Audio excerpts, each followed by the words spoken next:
말씀 드리려고 합니다.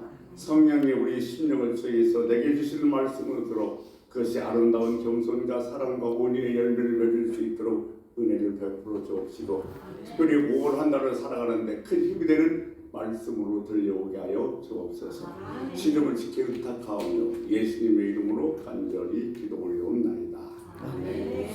4월 마지막 주일입니다. 4월 내내 승리하신 줄로 믿습니다. 주의 이름으로 환영하고 사랑하고 축복합니다. 아멘. 우리 지명자 목사님, 김영수장님, 전사은 목사님, 무정 목사님도 4월 내내 승리하고 5월도 승리하시기를 주의 이름으로 소원합니다. 성도가 또 줌으로 예배드리는 김학진 집사님도 5월엔 좀 더 큰 아름답고 복된 좋은 일이 있기를 주의 이름으로 소원합니다. 아멘. 교회는 90%가 잔다고 합니다. 60%는 그냥 아예 자고, 30%는 눈 뜨고 있는데 자고 있고, 10%가 열심히 일한다는 겁니다. 그래서 교회는 그 10%에 의해서 운영되고 살아나가고 있다고 얘기를 하고 있습니다. 게임을 몹시 좋아하는 초등학교 다니는 아이가 있었습니다. 게임을 너무 좋아하니까 아버지가 게임을 하지 못하도록 중단시켰습니다. 근데 어린 마음에 그 게임이 얼마나 하고 싶겠어요. 참다 더 이상 참지 못하고 아버지에게 부탁했습니다. 아버지, 게임 한 번만 하게 해주세요. 아버지가 그 아들이 정말 거절할 수 없어서, 그래 10분만 해라면서 10분 동안 이 초등학교 1학년짜리 아이가 얼마나 열심히 그 축구 게임을 하는지 막 신나게 했습니다. 10분 금방 지나가죠. 10분이 다 돼서 이제 핸드폰을 아버지에게 돌려드립니다. 그리고 가는 것이 아니라 아버지 그 옆에 앉아서 아버지 무릎을 만지면서 뭐라고 하냐면, 아버지 고맙습니다. 아버지 감사합니다. 아버지 고맙습니다. 아버지 감사합니다. 내가 게임을 하고 싶었는데 게임을 10분이나 허락해 주셔서 너무 감사합니다. 너무 감사합니다. 너무 고맙습니다. 그러고 앉아있으니 아버지가 보기 어떻겠어요? 마음에 감동도 있고 이름이 더 하고 싶은가 싶어서, 그래 20분만 더 해라 그랬습니다. 아들이 얼마나 신이 났겠어요. 제가 무슨 말씀을 드리려고 이 말씀을 드리냐 하면, 받은 걸 받았다고 하면 더 주고 싶은 것이 인간의 본성입니다. 근데 하나님도 똑같다는 거예요. 받은 걸 받았다고 얘기했을 때 더 주고 싶어 하신다는 겁니다. 우리도 받은 걸 받았다고 얘기할 때, 받은 걸 받았다고 얘기하는 뭐냐면, 우리는 하나님의 은혜가 없으면 단 1분도 살 수 없어요. 은혜를 받았습니다. 아멘. 네. 받은 걸 받았다고 얘기하는 것, 그것이 바로 뭐냐면 감사하는 겁니다. 내가 받았습니다. 주님 감사합니다 할 때 주님께서는 우리를 주목하고 우리가 구하지 않은 부와 영화도 주신다는 겁니다. 이열의 보고에 의하면 지구의 4분의 1이 사막화되고 있다고 합니다. 왜 그러냐면 비가 오지 않아서 그렇다는 거예요. 봄철만 되면 우리나라에 황사 현상이 나타납니다. 몽골의 그 모래들이 날아오기 때문에 그렇고, 봄만 되면 연중 행사처럼 일어나는 산불이 있습니다. 금년에도 대단한 대형 산불로 말미암아 많은 사람의 인명을 잃었고, 또는 많은 사람들이 자기 집을 잃었습니다. 교회도 많이 전소됐습니다. 왜 그러냐면 이것도 건조 현상 때문에 그렇습니다. 비가 오지 않은 게 그런 거예요. 그러니까 비가 오야 되는데 비가 왜 오지 않는가? 이 땅에 수증기가 올라가서 빗구름을 만들어야 되는데 이 땅에 수증기가 올라가지 못하기 때문에 비구름이 형성되지 않아서 비가 오지 않는다는 겁니다. 왜? 자동차 외연, 공장의 그 공해, 그리고 환경오염으로 말미암아 이 땅의 수증기가 하늘로 올라갈 수 없기에 비가 내릴 수 없다는 겁니다. 지금 하나님께서 우리들을 보고 뭐라고 말씀하고 계시냐면, 받은 건 받았다고 얘기하래요. 아멘. 우리가 받은 걸 받았다고 얘기만 해도 하나님은 우리가 구하지도 않고 두드리지 않은 것까지 더 더불어 주신다는 겁니다.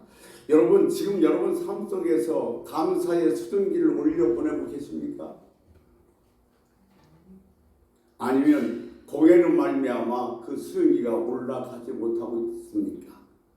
원망, 불평, 짜증, 비난 이것으로 말미암아 여러분의 이 감사의 수증기가 하늘로 올라가지 못한다 그런다면 은혜의 담대, 축복의 담대는 우리들에게 내려올 수가 없습니다. 지금 여러분들 힘드세요? 잘 안 됩니까?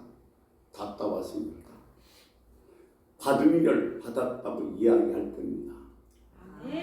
받은 걸 받았다고 얘기할 때 그 순간 하나님께서는 저와 여러분을 주목할 줄로 믿습니다.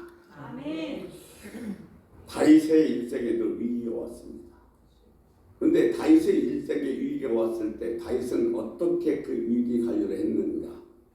세 가지로 위기 관리를 했습니다. 오늘도 우리 그 말씀을 잘 깊이 생각해 보면서 우리 삶에 위기가 다가왔을 때 이 방법을 같이 위기를 극복하고 승리할 수 있는 여러분 되기를 소원합니다. 첫 번째, 다윗이 위기가 왔을 때 뭐 했는가? 천문을 열었습니다. 즉 하늘문을 열었습니다. 무슨 뜻이냐면 하늘의 뜻을 읽어냈다는 겁니다. 두 번째, 다윗은 위기가 왔을 때마다 좌절과 절망하지 않고 하나님의 선하심을 믿었습니다. 하나님께서는 선하신 의도를 가지고 나를 찾아오신다는 것을 그는 확실하게 믿었습니다. 지금은 징계, 매라는 것이 하나님이 나를 지금도 다스리고 있지만 그것은 나를 미워서 나를 싫어서 나를 죽으라고 하는 것이 아니라 나를 새롭게 만들고 나를 더러우기 위해서 깨끗하게 만들기 위한 하나님이 선하신 의도라는 사실을 다윗은 분명하게 알고 있었던 겁니다. 그래서 그는 위기를 절망하지 않고 관리할 수가 있었던 겁니다. 세 번째, 정정했습니다. 정정한다는 것은 잘못된 것을 바로잡는 게 정정입니다. 하나님께서 다윗에게 위기를 주셨는데 다윗은 이 위기 속에서도 정정의 시간을 가졌습니다. 이것이 바로 다윗이 위기를 관리하는 법이었고 이 위기 관리법 때문에 다윗은 그 위기를 극복했고 다시 인솔 수가 있었던 겁니다. 그런데 오늘 보면 4절에 보면 이렇게 얘기하고 있습니다. 내가 나의 목소리로 여호와께 부르짖으니 그 성상에서 응답하시건도다 셀라. 내가 나의 목소리로 부르짖었더니 원문에 보면 내가 내 목소리로 부르짖었더니 여기에 주어는 나입니다. 내가 나의 목소리. 다윗이 강조한 것이 뭐냐면 나의 기도를 했는데 누가 했는 게 아니냐면 내가 했다는 겁니다. 여러분 우리가 살아가면서 다른 사람한테 기도 부탁을 많이 합니다.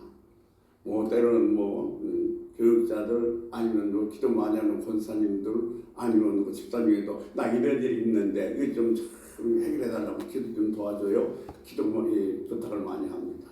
그런데 여러분 참 나를 위해서 기도하는 사람이 많다는 건 그보다 더 유익한 일은 없습니다.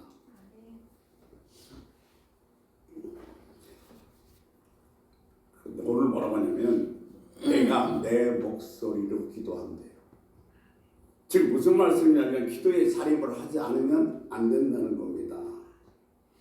지금 나를 위해서 수많은 사람들이 기도를 해주고 있지만 나의 삶에 부족한 부분을 바로 세우고 내가 잘못된 부분을 바르게 고치기 위해서는 나의 목소리로 내가 기도하는 자립의 기도가 필요하다는 겁니다.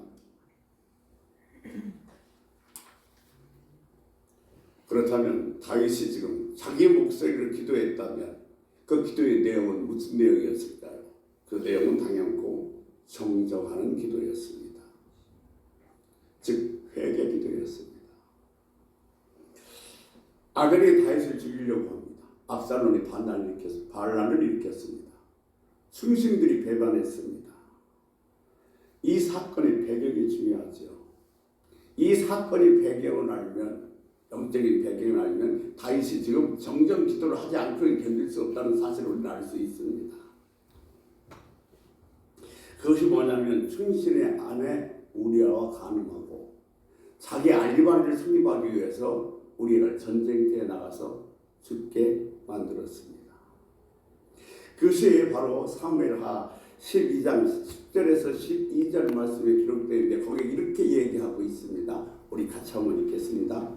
이제 내가 나를 업신여기고 햇사람 우리아의 아내를 빼앗아 내 아내로 삼았은즉 칼이 내 집에서 영원토록 떠나지 아니하리라 하셨고, 여호와께서 또 이와 같이 이르시기를 보라, 내가 너와 내 집에 재앙을 일으키고 내가 내 눈앞에서 내 아내를 빼앗아 내 이웃들에게 주리니 그 사람들이 내 아내들과 더불어 백주에 동침하리라.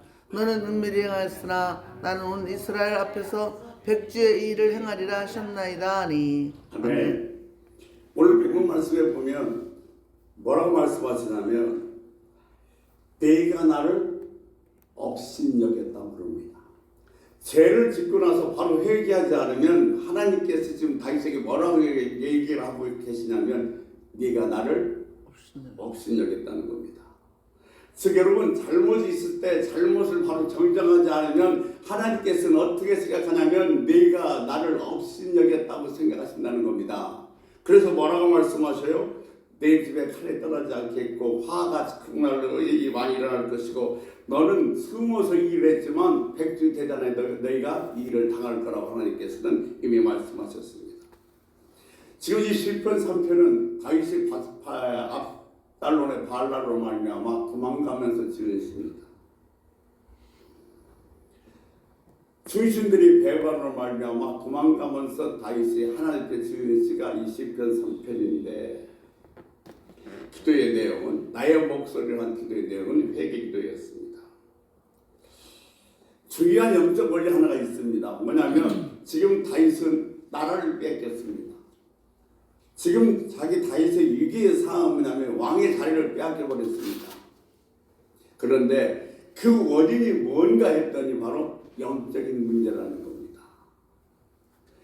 여러분, 영적인 상황이 지금 내 이 땅의 상황을 결정했다는 거예요. 내가 과거에서 현재까지 하나님과 어떤 영적 관계를 맺었는가, 그것이 오늘날 내가 살고 있는 이 땅의 상황을 만들어내고 있다는 겁니다.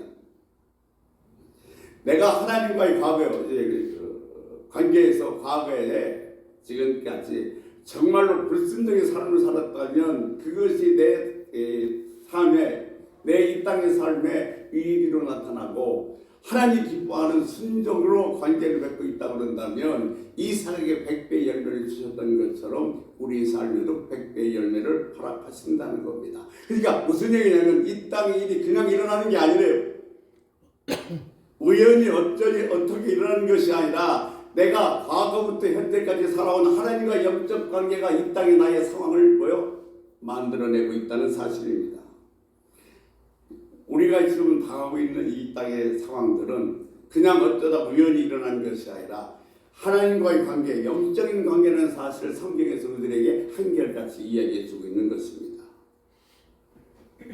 지금 다윗이 과거에 지은 죄 때문에 지금 맨발로 울면서 도망가는 위기상을 맞게 되었다는 겁니다. 그렇다면 여러분, 한 가지 우리가 당하고 있는 위기 현상이 하나님 일시 영적인 것과 관계가 있다고 그런다면 우리가 이 땅의 상황을 바꾸려고 아무리 노력해도 바꿔질 수가 없다는 겁니다.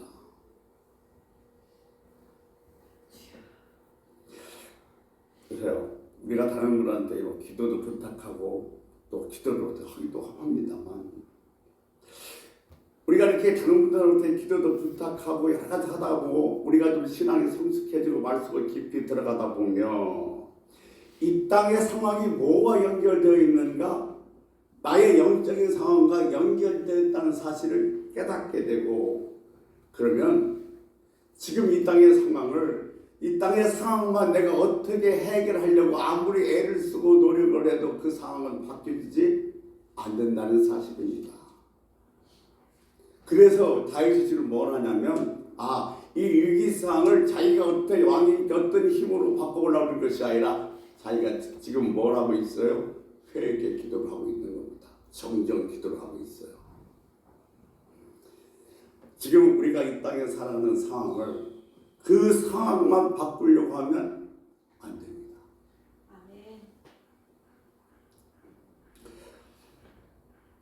이 땅에 지금 내가 일어나고 있는 상황은 무엇이 문제냐면 영적인 문제입니다. 보세요. 우리가 병이 생겼을 때에 지금 내가 감기가 걸렸습니다. 근데 열이 많이 난다고 해서 그냥 해열제만 먹어서 그 감기는 해결되지 않습니다. 원인을 해결해야만이 증상이 서서히 없어지기 시작하는 겁니다. 마찬가지입니다. 지금 내가 위기의 상황, 내가 지금 또 어려운 상황이 왔을 때 그 상황이 아니라 원인을 치료했을 때 그 증상은 점점점 사라지기 시작한다는 겁니다. 하나 깊이 여러분 알았으면 좋겠습니다. 물론 우리 삶에 어려움과 힘든 일이 왔을 때에 왜 그래 힘들어 이거 빨리 해결해야지 그런 생각이 듭니다만 이것이 혹시 나의 영적인 문제와 관련되어 있는 것은 아닌지 한번 깊이 생각해 봐야 된다는 겁니다. 지금 다윗을 보세요. 하나님께서 다윗 보고 뭐라고 네가 나를 업신여겼다고 그랬어요.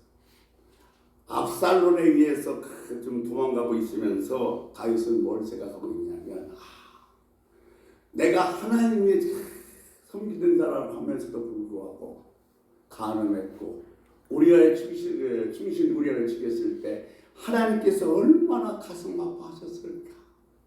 그 하나님의 마음을 이해하기 시작한 거예요.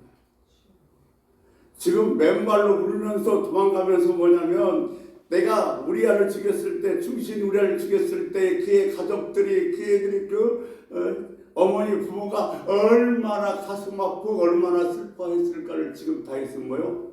깨닫게 되어지는 겁니다. 지금 자기 상황을 보고서 옛날에 자기 잘못된 상황을 되돌아보게 되는 거예요. 지금 현상이 땅의 현상이 나의 과거부터 현재까지 일어났던 하나님과의 관계 때문에 일어난 현상이라면 우리는 그것을 하나님 앞에서 해결해야지 땅의 문제만 해결하려고 아무리 애를 써도 그 문제는 절대로 해결되지 않는다는 사실을 알아야 됩니다. 그것이 바로 뭐냐면 정정기도예요. 회개입니다. 내가 이것 때문에 이 일이 발생했구나를 깨달아서 정정하는 겁니다. 이것이 다윗이 바로 위기관리법이었습니다. 사랑하는 성도 여러분, 하나님의 사람은 천문 하늘을 읽어내릴 줄 알아야 됩니다. 이게 하나님의 뜻이 무엇인가를 읽어내릴 줄 알아야 이것이 영적인 사람이고 하나님의 사람인 줄 믿습니다. 지금 다윗은 자기의 이 위험한 상황, 쫓겨가는 상황을 통해서 무엇을 느꼈는가 하냐면 자기의 영적 상황을 읽었습니다. 나의 영적인 문제를 읽었습니다. 그래서 즉 하늘의 문을 보는 거예요. 하나님께서 그들에게 다양한 언어로 말씀하고 계십니다. 상수질서로 때로는 봄, 여름, 가을, 겨울, 순리, 때로는 태풍을 통해서, 때로는 선한 사람, 악한 사람을 통해서라도 하나님께서는 우리에게 말씀하고 계십니다. 지금 내가 당하고 있는 상황, 여러분이 지금 당하고 있는 상황, 아픔, 어려움 속에서 가장 중요한 일은 뭐냐면 하나님의 음성을 들을 수 있는 겁니다. 하나님께서는 여러분에게 들려드릴 말씀이 있기에 우리가 하나님 말씀을 듣지 않고 있으니 이 위기 형상을 통해서 우리들에게 말씀하시려고 하는 겁니다. 그래서 내가 지금 위기가 있다면, 내가 어려움이 있다 그런다면 하나님께서 내가 뭘 말씀하시려고 하는가, 하나님의 뜻을 읽을 수 있는 은혜가 있기를 주의 이름으로 소원합니다. 아멘. 그래서 다윗은 이 천문을 읽었어요. 그래서 내가 이 과거 때문에 하나님께서 얼마나 가슴 아팠을까, 우리의 식구들은 얼마나 가슴 아팠을까 하면서 하나님 앞에 회개 기도를 하는 겁니다.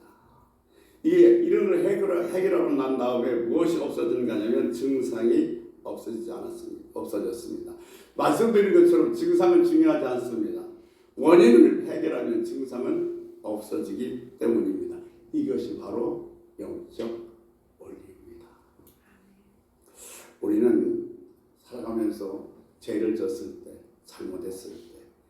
그것이 드러날 때 매우 부끄러워요. 죽을 마세요. 꿈도 희망도 다 사라지는 것 같습니다. 내 죄가 공개적으로 다 드러냈으니 다른 사람들을 어떻게 평가할 것이며 나는 어떤 얼굴을 들고 살아갈까? 정말 아무것도 하고 싶고 모든 걸 포기하고 싶은 그런 마음이에요. 다윗도 지금 그런 끔찍한 일을 당하고 있는 겁니다. 그런데 오늘 본문에 보면 다윗이 너무나도 정말 놀라운 고백을 하고 있는 거예요. 그것이 바로 뭐냐면 오늘 본문의 3절입니다. 3절 같이 한번 읽겠습니다. 여호와여 주는 나의 방패시요 나의 영광이시요 나의 머리를 드시는 자이시니이다. 아멘. 지금 다윗은 뭐 하고 있어요? 자기의 과거의 잘못으로 말미암아 매를 맞고 있어요. 그런데 우리아를 죽이고 또는 바세바 간음해서 하나님 앞에 징계를 당하고 있는데 무슨 여호와는 나의 방패요 나의 영광이요 나의 머리를 드신 자이다. 이렇게 기도할 형편이 아니거든요. 한번 보십시오. 다윗이 지금 자기의 잘못으로 말미암아 징계를 당해서 맨발로 도망가고 있는데 여호와는 나의 방패시요 나의 영광이요 나의 머리를 드시는 자이다. 이렇게 기도할 형편이 아니에요. 그리고 더군다나 또 내가 이렇게 기도하면 하나님께서 응답하리라고 그렇게 바랄 처지도 아닙니다. 하나님은 절대로 죄를 가볍게 생각하지 않습니다. 정말 우리 죄는 무섭습니다. 무겁습니다. 좋은 예가 예수님을 십자가에 못 박은 사건입니다. 하나님께서 우리들의 죄가 얼마나 무겁고 무서우면 하나밖에 없는 독생자를 십자가에 못 박아 죽게 하고 우리 죄를 용서하셨겠습니까? 하나님은 죄를 절대로 가볍게 여기지 않습니다. 다윗은 지금 무섭게 철저하게 회개를 합니다. 철저하게 회개하는 적에 우리는 무엇을 하나 알 수 있는 거 아니냐면 보세요. 선지자 나단이 와서 비유로 말합니다. 양의 비유로 말하니까 그 부자가 어떻게 가난한 사람 양 한 마리를 뺏어갔느냐고 그런 걸 당장 잡아오라고 얘기하자. 나단 선지자가 얘기합니다. 그게 바로 당신입니다. 그때 이 다윗이 어떻게 하냐면 지금 많은 신하들이 있습니다. 그 앞에 두 손 번쩍 들고 무릎 꿇으면서 내가 그 죄를 지었다고 고백합니다. 얼마나 부끄럽고 창피한 일입니까? 신하들 앞에서. 시편 51편에 보면 다윗이 정말로 자기 죄를 솔직하게 고백하는 모습이 많이 담겨져 있습니다. 공개적으로. 여러분 우리가 죄를 지으면 반드시 때가 옵니다. 죄가 드러날 때가 옵니다. 죄가 드러나고 공개적으로 고백할 때가 온다는 겁니다. 지금 봐요.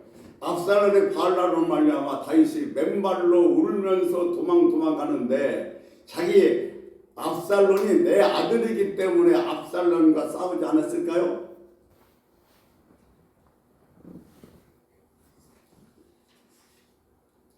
아닙니다. 자기의 그 죄의를 알았기 때문에 그래요. 이것은 압살롬이 반란이지만 누구와 관계? 하나님과의 관계다. 그것을 다윗이 깨달았기 때문에 압살롬과 싸우지 않고서 맨발로 울면서 창피하게 도망가고 있는 겁니다. 도망가는 그 다윗을 보고 시므이가 뭐라고 합니까? 저주합니다. 같이 가는 군대 장관이 저자의 목을 치겠다. 내버려 둬라. 하나님이 시킨 대로 하겠느냐. 그는 저주를 여호와께서 서로로 갚아주십니다. 다윗은 무섭게 회개했습니다. 다윗이 도망갈 때 벗개가 따라왔습니다. 여러분 나중에 이 벗개는 하나님의 상징입니다. 압살롬과 다윗이 서로 나뉘어졌을 때에 벗개가 어느 쪽에 있느냐에 따라서 군중들이 심리도 달라질 수 있습니다. 그런데 다윗은 뭐라고 얘기합니까? 나의 개인적인 이익을 위해서 벗개가 움직일 수 없다. 도로 들어가라고 합니다. 보세요. 우리가 이걸 통해서 알 수 있는 것은 하나님께서 다윗을 다시 세워서 예루살렘 성으로 돌아오게 하신 것은 단지 철저한 회개뿐 아니었다는 겁니다. 철저한 회개 때문에 하나님께서 다윗을 다시 세우시는 것이 아니라 다윗이 이 철저한 징계 속에서도 무섭게 믿고 있었는데 그 다윗이 철저하게 믿고 무섭게 믿고 있던 것이 뭐냐면 하나님은 나의 아버지시다. 하나님은 나의 아버지시다. 나를 사랑하신다. 나를 축복하신다. 나와 동행하신다. 이 믿음을 다윗은 잃어버리지 않고 붙잡고 있었기 때문인 겁니다.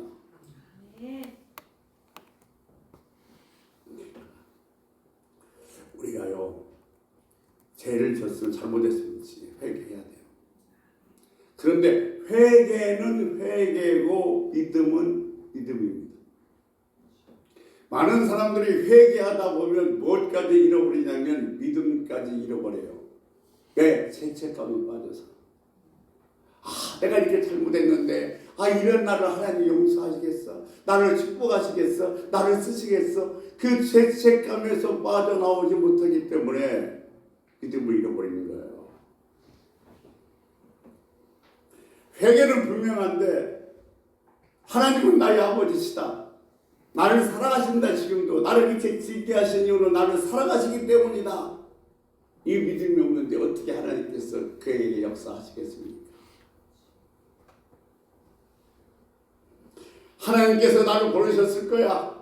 나는 이제 안 돼. 소용이 없어. 그런 사람을 하나님이 어떻게 역사하시겠냐고요. 다윗은 정말로 하나님이 자기 아버지인 걸 믿었어요. 우리 정말로 하늘에 계신 우리 아버지, 하나님 아버지 수없이 부릅니다만 정말로 여러분 하나님 여러분 아버지이심을 믿으십니까? 아멘. 정말 중요한 거예요. 하나님이 나의 아버지 되신다. 이것보다도 더 소중하고 아름답고 귀한 것 없습니다. 봐요. 아버지가 아들, 딸이 잘못되면 뭐예요? 징계예요. 매를 들어요. 왜? 좀 잘못을 반성하고 새로 하시라고. 다시 잘 될 수 있다는 뭐가 있어서요? 기대감이 있으니까. 근데 아버지가 잘못한 아들에게 너 잘 되라 기대감이 있으니까 매를 때렸습니다. 그랬더니 아들이 뭐냐면 딱 쫓지 않아서 넣었습니다. 성국에서 돌아오겠습니다. 그리고 가치해버린다면 효자죠. 제가 그랬습니다만 하나님께서 매를 드신다는 것은 여러분 내가 지금 힘든다는 것은 나를 사랑하신다는 증거예요. 포기하면 여러분 때릴 맛도 안 나잖아요. 때릴 필요도 없잖아요. 근데 아직도 나를 기대하시니까 아직도 나를 사랑하시니까 아직도 내가 새롭게 될 수 있으니까 하나님이 나를 징계하신다는 겁니다. 그러니까 내 이 위험한 상황 징계 속에서 뭘 느낄 수 있어야 되냐면 하나님은 나의 아버지다. 하나님은 나를 사랑하시기에 이렇게 나에게 새롭게 만들려고 때로는 징계하신다는 사실을 깨달아야 된다는 겁니다.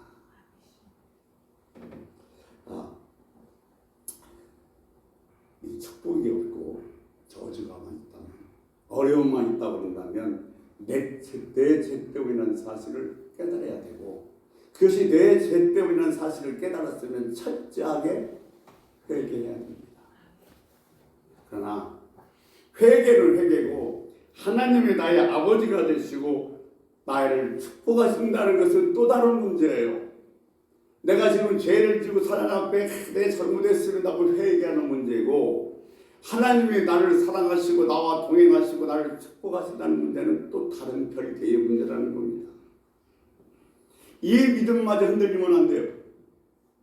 내가 아무리 힘들고 어렵게 은혜를 맡고 있다 할지라도 하나님은 나의 아버지시고 나를 사랑하시고 나를 축복하시고 나와 동행하신다는 이 믿음이 깨져버리면 하나님은 나를 통해서 아무것도 할 수 없습니다. 자, 징계, 매는 사랑한다는 것이고 나를 기대한다는 겁니다. 하나님은 절대로 나를 포기하지 않으십니다.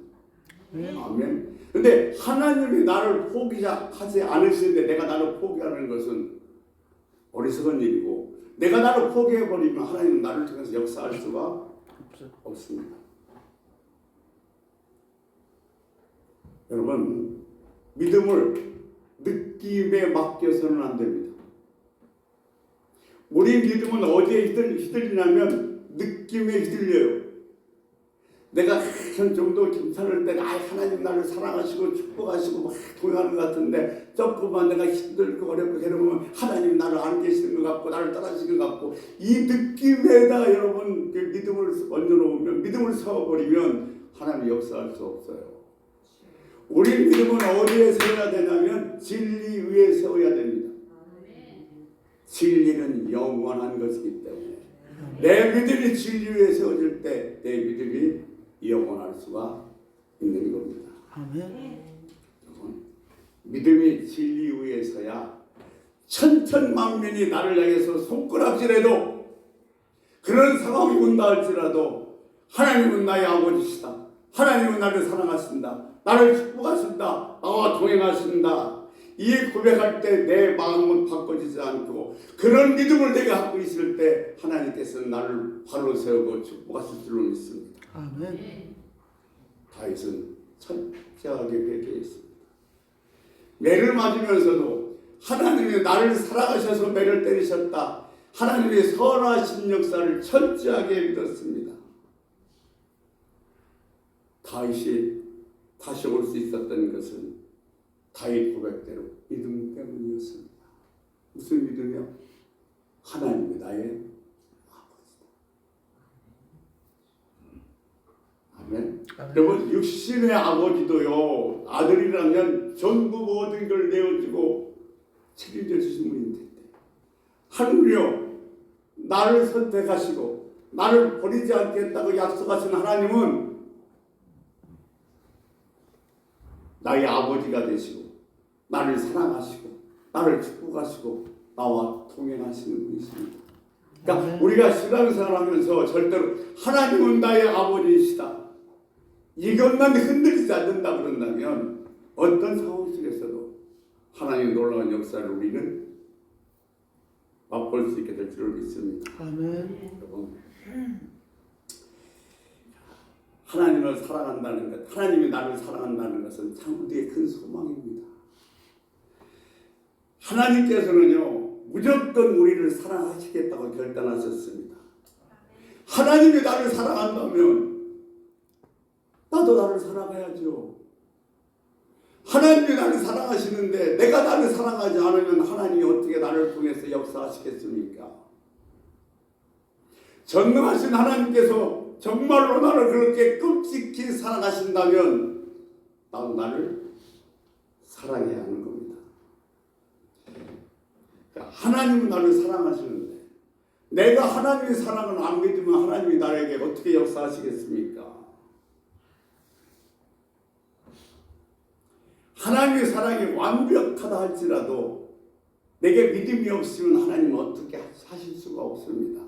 그래서 성경은 우리에게 뭘 얘기하고 있냐면 믿음을 가지라고 믿음에 대해서 이야기를 하고 있는 겁니다. 여러분 이 믿음 가지시기 원합니다. 아멘. 하나님은 나의 아버지시다. 그분은 지금도 나를 사랑하신다. 나를 축복하신다.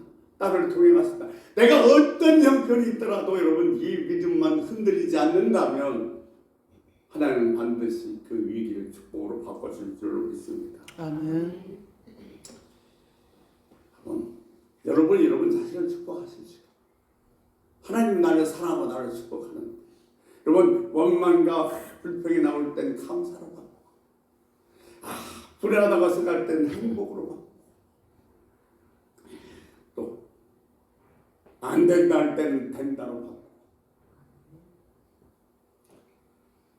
하나님이 나를 사랑하신다. 하나님이 나를 축복하신다. 하나님이 나를 동행하신다고 선언하고 고백한다면 그렇게 선언하고 고백하는 사람 하나님이 나를 사랑한다. 나를 정말 너 동행하신다. 나를 축복하신다. 이렇게 고백하는 사람의 삶은 말이 다르고 표정이 다르고 그 삶이 다릅니다.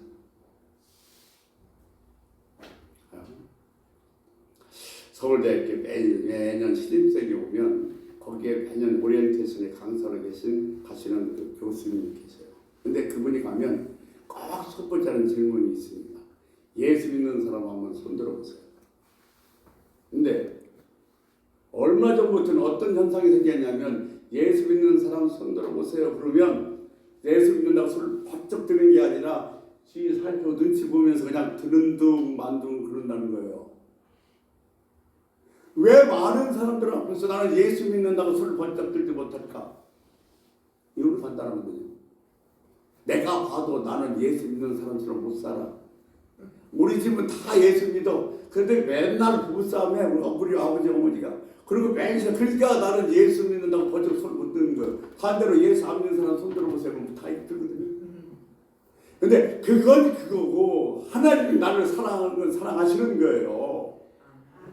비록 우리 집에서 내가 예수 믿는 사람이 장로님, 권사님 부부싸움을 했다 할지라도 하나님은 사랑하시는 거예요. 아멘. 그건 회개는 회개고 하나님은 나를 사랑하신다는 사실을 절대로 잊지 마시기 바랍니다. 왜 우리는 병아리가 아니고 독수리라니까요. 아이가요 산에 갔다가 독수리 알을 하나 갖다가 어미닭이 계란을 알을 붓고 있는 갖다 놨어요. 딱 때가 돼서 부활했는데 병아리가 다 나오고 병아리 속에 뭐도 나왔어요? 독수리 새끼도 나왔어. 근데 이 독수리 새끼는 자기가 뭘로 알고 사냐면 병아리인 줄 알고 살아요. 그러니까 꼭꼭꼭 걸어다니면서요. 어미같이도 모기도 먹고 그랬어요. 근데 어느 날 하루를 딱 쳐다보니까 독수리 한 마리가 날개를 쫙 펴고 비상하는데 정말로 멋있게 괜찮은 거예요. 야, 나도 한번 저렇게 날아가고 싶은데 그래서 날개를 쫙 폈더니 이 올라가는 거예요. 여태껏 이 독수리는 뭔 줄 알고 살았어요? 여러분 우리는 병아리가 아니라 독수리라니까요.